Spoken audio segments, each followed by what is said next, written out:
Hello everyone, welcome to the Om Namah Shivaya education hub. जैसे कि आपको पता है, हमने बोन एंड कार्टिलेज स्टार्ट की हुई है, जिसमें हमने बोन्स को कवर कर लिया हुआ है, कार्टिलेज के टाइप्स को कवर कर लिया हुआ है। आज की क्लास और एक क्लास और आएगी जिसमें हम ऑसिफिकेशन, बोन ग्रोथ, बोन डिसऑर्प्शन करेंगे। पीडीएफ में आपको शो कर देती हूँ क्या क्या पढ़ेंगे हम इन दो क्लासेस में। हम एक तो बोन की फॉर्मेशन पढ़ेंगे, कौन कौन से दो मेथड्स हैं बोन की फॉर्मेशन के लिए। उसके अलावा बोन ग्रोथ को कवर करेंगे, बोन ग्रोथ के भी दो आगे फर्दर मेथड्स हैं वो पढ़ेंगे। Next is bone remodelling and desorption को पढ़ेंगे, और कौन कौन से फैक्टर्स पे ये डिपेंड करती है फैक्टर्स पढ़ेंगे, जो जो फैक्टर्स इंपॉर्टेंट है, और हार्मोनल रेगुलेशंस क्या क्या हैं। उसके अलावा टोटल 20 एमसीक्यूज है जो इसी टॉपिक के ऊपर है। बोन ओसिफिकेशन हो गया, रिजॉर्प्शन हो गया, रिमोल्डिंग हो गया, इसके ऊपर 20 एमसीक्यूज है वो कवर करेंगे।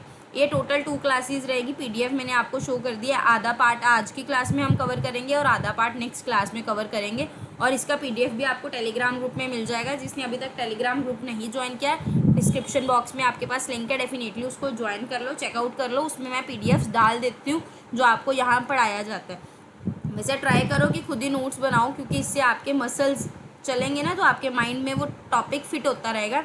बट स्टिल जिसको पीडीएफ चाहिए वो टेलीग्राम से जाके पीडीएफ को डाउनलोड करके उसका यूज़ कर सकते हो। उसके बाद ये वीडियोस चेकआउट कर सकते हो, अच्छे से देख सकते हो। लास्ट तक बने रहेगा। आधा पार्ट हम आज कवर कर लेंगे और आधा पार्ट हम नेक्स्ट वीडियो में कवर कर लेंगे। स्टार्ट करते हैं हमारा topic, that is ossification. Ossification है क्या? Ossification is basically the bone formation, the process of bone formation. इसकी डेफिनेशन पढ़ लेते हैं। इसमें है क्या? By which bone tissue forms. ये वो प्रोसेस है जिसमें बोन टिश्यू क्या है, बनने शुरू हो जाते हैं। ये कब शुरू हो जाती है? During our fetal development. जब हमारा फिटनेस की डेवलपमेंट शुरू हो जाती है तब से ही शुरू हो जाते हैं, और कब तक जाते हैं? हमारे अर्ली एडल्टहुड में, अराउंड 20 to 40 ईयर्स के बीच तक ये जाते हैं। अगर हम देखें ऑसिफिकेशन के दो मेन पाथवेज हैं। सबसे पहला इंट्रा मेम्ब्रेनस एंड दूसरा है एंडोकॉन्ड्रल ऑसिफिकेशन। दो पाथवेज है, दोनों के नाम आपने याद रखने हैं, इंट्रा मेम्ब्रेनस एंड एंडोकॉन्ड्रल। सबसे पहले हम फर्स्ट को डिस्कस करेंगे, दैट इज इंट्रा मेम्ब्रेनस। अगर मैं इसको जूम करके आपको दिखाऊं, यहाँ पे आपको पिक्चर्स भी दे रखी हैं सारी, यही पिक्चर को मैंने लिखा हुआ है। इसमें देखो आपका क्या है, डिफ्रेंशिएशन होते हैं, आपके ओस्टोब्लास्ट बनते हैं। उसके अलावा आपका ये पूरा स्ट्रक्चर ऐसे फॉर्म होता है। अगर मैं इसको आपको एक सेकेंड, हाँ, जो ये ऑसिफिकेशन है, सबसे पहले तो ये पता होनी चाहिए ये वाला ऑसिफिकेशन का पाथवे किन बोन्स की फॉर्मेशन में यूज़ होता है। तो सबसे पहला जो पॉइंट आपके माइंड में फिट होना चाहिए, फॉर्मिंग फ्लैट बोन्स। जहाँ फ्लैट बोन्स की ज़रूरत होती है वहाँ हम कौन सा मेथड यूज़ करते हैं? एंट्रा मेम्ब्रेनस। इसमें हमारे कौन कौन सी बोन्स आती हैं? जर्नली स्कल की, जो आपके दिमाग की है, फेस की, क्लेविकल्स एंड मैंडिबल। ये आपकी बोन्स इस मेथड से फॉर्म होती हैं। अब इसमें स्टेप्स क्या हैं? जो यहाँ डायग्राम था वही स्टेप्स हैं। सबसे पहले मेसेनकाइमल सेल्स। ये क्या है? ये इकट्ठे होते हैं और डिफ्रेंशिएट करते हैं किसको? ऑस्टियोब्लास्ट में, जो रिस्पॉन्सिबल है किसके लिए? बोन मैट्रिक्स बनाने के लिए। लास्ट क्लास में हमने पढ़ा था what is bone matrix. Last class check out कर लो जिसने अभी तक नहीं देखी। Next is osteoid secretion. फिर क्या होता है? जो ऑस्टियोब्लास्ट होते हैं वो क्या करते हैं? सिक्रेट करना शुरू कर देते हैं मैट्रिक्स में से, जिसको हम क्या बोलते हैं? ऑस्टॉइड। क्या बोलते हैं? ऑस्टॉइड, जो लेटर क्या बना लेता है? बोन में कन्वर्ट हो जाता है। इसमें हमारी क्या फॉर्मेशन होती है? ट्रेबेक्यूल। इसको हम क्या बोलते हैं? जो हमारे स्पॉन्जी बोन्स को क्रिएट करने में हेल्प करते हैं। तो ये पॉइंट आपका इंपॉर्टेंट हो गया। Next is compact bone formation. फिर आउटर एजेस जो स्पॉन्जी की होती हैं उसको हम रीमोल्ड करते हैं टू फॉर्म कॉम्पैक्ट बोन, और जो इनर स्पॉन्जी बोन होती है अंदर वाली, वो किसके लिए रिस्पॉन्सिबल है? हमारी फ्लेक्सिबिलिटी एंड स्ट्रेंथ के लिए। तो ये भी पता होना चाहिए आउटर एजेस किसके लिए रिस्पॉन्सिबल है और इनर एजेस किसके लिए रिस्पॉन्सिबल है। तो अगर एक बार इसको देखना है तो आप गो थ्रू भी हो सकते हो। इसमें देख लो आपके सेल्स हैं, ऑस्टियोब्लास्ट है, उसके बाद ये अंदर वाली किसके लिए रिस्पॉन्सिबल है? हमने अभी देखा है, इनर वाली आपकी स्ट्रेंथ के लिए रिस्पॉन्सिबल है, एंड आउटर वाली आपकी किसके लिए है? कम्पैक्ट बोन में रीमोल्ड होके फॉर्म हो जाती है। उसके बाद नेक्स्ट है एंडोकॉन्ड्रल ऑसिफिकेशन। ये process most of the bones show करती हैं। इसमें हमारी लॉन्ग बोन्स आती हैं। कौन सी बोन्स आती हैं? लॉन्ग, जैसे कि फेमर, टिबिया, ह्यूमरस, ये आपके लॉन्ग बोन्स आती हैं। FTH, femur, tibia and humerus, ये आपके लॉन्ग बोन्स किस में आती है? एंडोकॉन्ड्रल ऑसिफिकेशन में। अब इसमें भी कुछ स्टेप्स हैं। अब इसके स्टेप्स देख लो क्या है। सबसे पहले मॉडल क्रिएट होगा। हमें सारा कुछ करने के लिए मॉडल चाहिए होता है ना। इससे आप हिंट ले सकते हो। सबसे पहले कार्टिलेज का मॉडल बनता है। अब कार्टिलेज के हमने 3 टाइप्स पढ़े थे, कमेंट सेक्शन में बता दो कौन कौन सी टाइप्स कार्टिलेज की पढ़ी हैं, सो दैट आपके क्विक रिवीजन साथ के साथ होते रहे। A template made of Highland cartilage form the shape of future bone. इसमें जो कार्टिलेज यूज होती है वो कौन सी होती है? हाइलैंड कार्टिलेज यूज होती है जो फ्यूचर बोन में कन्वर्ट हो जाती है। Development of primary ossification centre, इसमें हमारा सबसे पहले प्राइमरी ओसिफिकेशन सेंटर बनता है।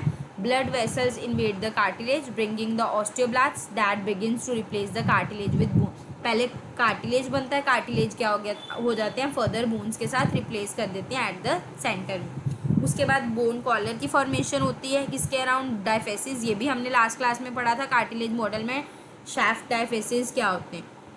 Next is secondary ossification centre, इसमें प्राइमरी और सेकेंडरी दोनों है। सेकेंडरी ऑसिफिकेशन सेंटर कब बनते हैं? After birth. जब आप बर्थ हो जाते हैं तो सेकेंडरी ऑसिफिकेशन सेंटर फॉर्म होने लग जाते हैं लॉन्ग बोन्स के अराउंड, जिसे हम एफिसिस बोलते हैं। वह cartilage is replaced with the bone tissue. अब कार्टिलेज किससे रिप्लेस हो जाते हैं? बोन टिश्यू से रिप्लेस हो जाते हैं। एंड लास्ट इज एपिफिजल प्लेट, जो ये हमारी ग्रोथ प्लेट है, जो रिमेन रहती है किसके बीच में? डायफेसिस और एपिफेसिस के बीच में ड्यूरिंग द ग्रोथ, और क्या करती है? लेंथनिंग का काम करती है, इसको बोन को बड़ा कर देती है। तो यहाँ पे मैंने दोनों देखे हुए हैं। देखो, जो आपका इंट्रा मेम्ब्रेनस है जो हमने पहले देखा था, वो डायरेक्ट प्रोसेस है, उसमें कोई प्राइमरी सेकेंडरी का काम नहीं होता, ठीक है।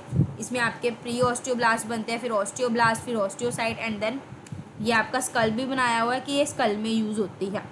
ये आपका एंडोकॉन्ड्रल देखिए तो एक ऐसा प्रोसेस है इनडायरेक्ट, तो यहाँ से ये पॉइंट भी इंपॉर्टेंट हो गया, डायरेक्ट प्रोसेस कौन सा है और इनडायरेक्ट प्रोसेस कौन सा है। इसमें आपके सबसे पहले कॉन्ड्रियोसाइट्स बनते हैं, फिर हाइपोट्रोपिक कॉन्ड्रियोसाइट्स बनते हैं, मैचुरेशन में ऑस्टियोब्लास्ट, फिर ऑस्टियोसाइट, फिर मिनरलाइजेशन होकर आपकी बोन की फॉर्मेशन होती है, या डी डिफ्रेंशिएट करते हैं, फिर ऑस्टियोब्लास्ट बनते हैं, फिर ऑस्टियोसाइट बनते हैं, एंड अगेन मिनरलाइजेशन होकर आपके लॉन्ग बोन बनती है। इसमें ओपोपोटेसिस नहीं होते, मतलब बोन मैरो स्पेस से डायरेक्ट, इससे आपके बोन मैरो स्पेस से बोन की फॉर्मेशन हो जाती है। ये आपका इनडायरेक्ट प्रोसेस है। तो आपको दोनों प्रोसेसेस पता होने चाहिए, डायरेक्ट कौन सा है, इनडायरेक्ट कौन सा है, कौन कौन से स्टेप्स इन्वॉल्व होते हैं, क्या क्या बनता है, किसकी फॉर्मेशन होती है, ये सारा चीज़ें पता होनी चाहिए। नेक्स्ट अगर हम बात करें बोन ग्रोथ की, next topic is bone growth. Bone growth क्या है?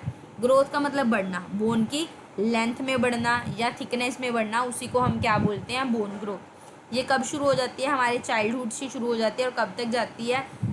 Slows down once a person reach adulthood, और ये बढ़ती बढ़ती स्लो होने लग जाती है जैसे एडोलेसेंस एज आपकी निकल जाती है और एडल्टहुड में आ जाते हो, उसके बाद ये बिल्कुल स्लो हो जाती है, मतलब बहुत स्लो ग्रोथ होती है। हम कहते हैं ना कि 18-20 साल के बाद हमारी एज मतलब हाइट बढ़नी कम हो जाती है, रीज़न भी क्योंकि बोन की ग्रोथ की कमी हो जाती है। अगर हम टाइप देखें तो इसकी भी टाइप 2 तरह की है, एक हमने देखना है लेंथनिंग और एक थिकनिंग, यही बोलिए, लेंथ का बढ़ना या थिकनेस का बढ़ना। तो जो लेंथ बढ़ती है उस ग्रोथ को हम क्या बोलते हैं? लॉन्गिट्यूडनल ग्रोथ, और जब थिकनेस बढ़ती है उस ग्रोथ को हम क्या बोलते हैं? अपोजिशनल ग्रोथ। तो सबसे पहले हम लॉन्गिट्यूडनल ग्रोथ के बारे में डिस्कस कर लेते हैं, दैट इज लेंथनिंग।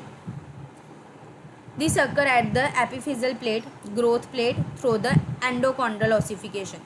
जो लेंथनिंग बढ़ती है वो कौन से प्रोसेस से बढ़ती है? आपकी एंडोकॉन्ड्रल ऑसिफिकेशन। इसमें होता क्या है? सबसे पहले प्रोलिफरेशन जोन आता है, जो हमने देखा था, जो सेल्स होते हैं वो किसके अंदर जाते हैं? मिटोसिस में जाते हैं, और न्यू सेल्स की फॉर्मेशन होती है। देन हाइपोट्रॉफिक जोन आ जाता है, जिसमें क्या फॉर्म हो जाते हैं? कार्टिलेज सेल बनने शुरू हो जाते हैं, जो बड़े बड़े होने शुरू हो जाते हैं, दैट इज़ कैल्सिफिकेशन जोन। फिर कार्टिलेज के सेल्स डाई हो जाते हैं और मैट्रिक्स फॉर्म कर लेते हैं, and then is ossification zone. फिर ऑस्टियोब्लास्ट रिप्लेस कर देते हैं इन कार्टिलेज को, किसमें? बोन टिश्यू से। वंस प्लेट क्लोजेस, जैसे लेट एडोलेसेंस आ जाता है तो लॉन्गिट्यूडनल ग्रोथ क्या हो जाती है? सीजेस मीन स्टॉप, रुक जाती है, और लॉन्गिट्यूडनल ग्रोथ हमारी रुक जाती है। नेक्स्ट अगर हम बात करें अपोजिशनल ग्रोथ, मतलब थिकनेस बढ़ने की, तो इसमें क्या होता है? बोन्स का increase in the diameter, diameter increase होता है किस ग्रोथ से? अपोजिशनल ग्रोथ से। मतलब जैसे ये है, ये थिकनेस ये हो गई, इसकी जगह इतनी आ गई, ये आपका डायामीटर जो हो गया वो क्या हो गया? इंक्रीज हो गया। ये कौन सी ग्रोथ है? आपकी अपोजिशनल ग्रोथ। इसमें क्या स्टेप्स हैं? सबसे पहला है ऑस्टियोब्लास्ट एक्टिविटी। ऑस्टियोब्लास्ट कहाँ लोकेट? पोरिस्ट्रम में, ये हमने पढ़ा भी था। आउटर सरफेस ऑफ बोन में क्या सिक्रेट करते हैं? न्यू बोन मैट्रिक्स सिक्रेट करते हैं, जो क्या हेल्प करते हैं? थिकनेस को बढ़ाने में हेल्प करते हैं। Next is osteoclast activity. Osteoclast क्या करते हैं, ब्रेक डाउन कर देते हैं बोन टिश्यू को और रिजॉर्ब कर देते हैं बोन को कहाँ, इनर सरफेस में, जो क्या करते हैं मेडुलर एक्टिविटी में इनलार्ज हो जाते हैं और ये भी हमारा थिकनेस का काम करते हैं, स्ट्रॉन्ग और लाइटर बना देते हैं। ये ग्रोथ कब तक चलती है, थ्रू आउट द लाइफ, ये हमारी थ्रू आउट द लाइफ चलती है। बट जैसे जैसे हम बड़े होने लग जाते हैं, मतलब एज ज़्यादा होने लग जाती है, तो ये भी स्लो हो जाती हैं। तो आपने ये याद रखनी है, थिकनिंग वाली थ्रू आउट द लाइफ चलती है बट एज के साथ स्लो होने लग जाती है। बट जो आपकी लेंथनिंग वाली है, मतलब आपकी क्या कह सकते हैं लॉन्गिट्यूडनल ग्रोथ है, वो आपकी लेट एडोलेसेंस में आके बिल्कुल रुक जाती है, स्टॉप हो जाती है। मतलब ये स्टॉप हो सकती है और ये आपकी कंटिन्यू होती है। बाकी सारा प्रोसेस यहाँ पे जो हमने बोला है वो यहाँ लिखा हुआ है, एक बार मैं आपको दिखा देती हूँ जूम करके, वेट। देखो इसमें क्या है, कार्टिलेज बना है, hyaline cartilage, primary ossification centre है बोन कॉलर से। फिर उसके बाद डिट्रॉइट कार्टिलेज मैट्रिक्स हमारा डिट्रॉइट होता है, स्पॉन्जी बोन की फॉर्मेशन हो जाती है। हमने देखा था ना, अभी ऊपर पढ़ा था, इनर वाले किसके लिए होते हैं, स्ट्रेंथ एंड फ्लेक्सिबिलिटी के लिए होते हैं। फिर यहाँ सेकेंडरी ऑसिफिकेशन सेंटर फॉर्म हो जाता है, ऊपर वाले स्पॉन्जी बोन, ऐसे ये सारा उन्होंने बता रखा है। सबसे पहले सेल्स डिफ्रेंशिएट करते हैं कॉन्ड्रोसाइट से, फिर फ्यूचर बोनी स्केल्टन प्रिपेयर होता है, फिर जो आपके कैपिलरीज है वो पेनिट्रेट करते हैं कार्टिलेज में और पोरियस स्टेम की फॉर्मेशन हो जाती है, प्राइमरी ऑसिफिकेशन सेंटर डेवलप होना शुरू हो जाता है। फिर कार्टिलेज और कॉन्ड्रोसाइट बढ़ते रहते हैं जब तक बोन्स की प्रॉपर फॉर्मेशन ना हो जाए और आपके सेकेंडरी ऑसिफिकेशन सेंटर डेवलप होने शुरू हो जाते हैं। फिर आपका ऑसिफिकेशन प्रोसेस होता है और कार्टिलेज अपने ग्रोथ प्लेट में आ जाती है एंड किसके साथ ज्वाइन कर लेती है, एज अ आर्टिकुलर कार्टिलेज। ठीक है, होप आपको बोन ग्रोथ भी क्लियर हो गया होगा क्या है बोन ग्रोथ। अब next is bone remodelling, bone remodelling and resorption. Bone remodelling में क्या है, ये हमारा कॉन्टिन्यूस प्रोसेस है where old bone is removed. यहाँ पे क्या होता है, ओल्ड बोन खत्म होने लग जाती है, मतलब रिजॉर्प्शन, और न्यू बोन की फॉर्मेशन शुरू हो जाती है। इसी प्रोसेस को हम क्या बोलते हैं, बोन रिमोल्डिंग। और ये प्रोसेस बहुत ज़्यादा इंपॉर्टेंट है, किसके लिए, बोन की स्ट्रेंथ को मेंटेन करने के लिए, कैल्शियम हेमोटेसिस के लिए। बोन रिमोल्डिंग बेसिकली करता क्या है, बैलेंस करता है एक्टिविटीज़ के, कौन कौन सी एक्टिविटीज़ में, ऑस्टियोब्लास्ट जिसमें बोन की फॉर्मेशन होती है एंड ऑस्टियोक्लास्ट जिसमें बोन के रिजॉर्प्शन होती है। इसी प्रोसेस को हम क्या बोलते हैं, बोन रिमोल्डिंग। क्या बोलते हैं, बोन रिमोल्डिंग। अब बोन रिजॉर्प्शन देख लो, बोन रिजॉर्प्शन में क्या है, हमारा इंक्रीज हो जाता है ब्लड कैल्शियम, फिर सेक्रीशन हो जाती है, देन ब्लड कैल्शियम डिक्रीज होने लग जाता है, then increases the secretion of parathyroid hormone. इसमें आपके बोन है, बोन से ऑस्टियोब्लास्ट है, ये आपको ऑस्टियोक्लास्ट दिख रहे हैं, ये ऑस्टियोसाइट्स हैं। मेन अगर आप देखो ऑस्टियोक्लास्ट जो है वो बहुत लार्ज है और मल्टी सेल्ड है। अगर आप ये देखो पिक्चर में ऑस्टियोक्लास्ट ये है, ये देखो ये आपके क्या हैं, लार्ज इन साइज हैं और क्या हैं आपके मल्टी न्यूक्लियर है। एक ही सेल में बहुत सारे न्यूक्लियस प्रेजेंट हैं जो क्या करते हैं, डिसॉल्व करते हैं बोन टिश्यू को बाय सिक्रेटिंग। क्या सिक्रेट करते हैं, एसिडिक सब्सटेंसेस सिक्रेट करते हैं। इसमें स्टेप्स क्या है, सबसे पहले है ऑस्टियोक्लास्ट अटैचमेंट। ऑस्टियोक्लास्ट क्या करेगा, अटैच करेगा बोन सरफेस से। ये देखो ऑस्टियोक्लास्ट ने क्या करा, बोन सरफेस से क्या कर दिया, अटैचमेंट शुरू कर दी। जैसे ही अटैच होगा क्रिएटिंग अ सील्ड जोन, और क्या बना देगा, सील्ड जोन बना देगा। नेक्स्ट स्टेप में हमारी बोन की ब्रेकडाउन शुरू हो जाती है, मतलब ऑस्टियोक्लास्ट क्या करते हैं, सिक्रेट करते हैं हाइड्रोजन आयंस। तो ये याद रखना कौन से आयन सिक्रेट होते हैं, हाइड्रोजन आयंस। एंड और क्या है, प्रोटोलाइटिक एंजाइम सिक्रेट होते हैं dissolving the mineralise matrix and collagen. फिर एब्जॉर्प्शन स्टार्ट हो जाता है, मतलब जो आपके बाय प्रोडक्ट्स बनते हैं ड्यूरिंग द ब्रेकडाउन वो एब्जॉर्ब होने शुरू हो जाते हैं ब्लड स्ट्रीम में। और इसी से रिजॉर्प्शन हमारा इंपॉर्टेंट प्रोसेस है, किसके लिए, ग्रोथ के लिए, हीलिंग के लिए, और हमारे जितने भी चेंजेस हैं उन सभी के लिए ये आपका one of the important process है, that is bone resorption. Next अगर बात करें बोन डिपोजिशन, बोन डिपोजिशन में क्या है, ऑस्टियोब्लास्ट सिक्रीट करते हैं ऑस्टियोइड को, ये हम शुरू से पढ़ रहे हैं फर्स्ट चैप्टर में, मतलब बोन के स्टार्टिंग में भी हमने पढ़ा था। ऑर्गेनिक मैट्रिक्स क्या करते हैं, मिनरलाइज होकर बोन बनाना शुरू करते हैं। इसी प्रोसेस को increases the bone mass. Bone deposition है क्या, बेसिकली ये बोन मास को इंक्रीज करता है और रिपेयर फ्रैक्चर, जैसे बोन में कोई बार रिपेयरिंग वगैरह फ्रैक्चर वगैरह आ जाते हैं, उसको रिपेयर करने में हमारा बोन डिपोजिशन हेल्प करता है। अब इसमें होता क्या है, ऑस्टियोइड की फॉर्मेशन होती है, जो किससे बना होता है, हमारा कोलेजन से और अदर ऑर्गेनिक मॉलिक्यूल से। फिर मिनरलाइजेशन होता है, मतलब ऑस्टियोइड मिनरलाइज हो जाते हैं किसके साथ, कैल्शियम फोस्फेट के साथ। तो ये याद रखना है किसके साथ, कैल्शियम फोस्फेट के साथ। और न्यू बोन जो बनेगी वो हार्डनिंग बनेगी, मतलब सख्त बन के ही आती है। अगर हम डेफिनेशन देखें, दोनों में डिफरेंस देख लो, इंपॉर्टेंट डिफरेंस है बोन डिपोजिशन और रिजॉर्प्शन में क्या डिफरेंस है।